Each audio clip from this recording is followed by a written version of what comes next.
কিরে? হুম? সারাদিন ধরে মোবাইল ঘাঁটছিস। সকালবেলায় যখন অফিস গেলাম তখনও দেখলাম তুই মোবাইল ঘাঁটছিস, ফিরে এসেও দেখছি তুই মোবাইল ঘাঁটছিস। হ্যাঁ, এইভাবে কি একটা মানুষের চলতে পারে? ছি ছি ছি ছি ছি ছি ছি ছি ছি। আমার রিটায়ারমেন্টের কদিন আছে তোর খেয়াল আছে? 1 বছর। বোনের বিয়ে, সংসার খরচটা কিভাবে চলবে, এগুলো একটু মাথায় নেই।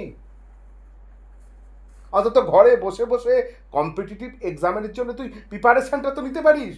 তার সঙ্গে একটা ছোট ব্যবসা শুরু করতে পারিস। হ্যাঁ, আমি জানি, আমি জানি মোবাইলের অনেক ভালো গুণ আছে। পড়াশোনার ক্ষেত্রে আজকাল মোবাইল ব্যবহার করা হয়। তাহলে এই নয় তুই সারাদিন ধরে মোবাইল ঘেঁটে চলবি। ছি ছি ছি ছি ছি। আমার আর ভালো লাগছে না। যা পারিস তুই কর, তুই যা পারিস কর। কত কত আর কত বোঝাবো তোকে? কত বোঝাবো বল?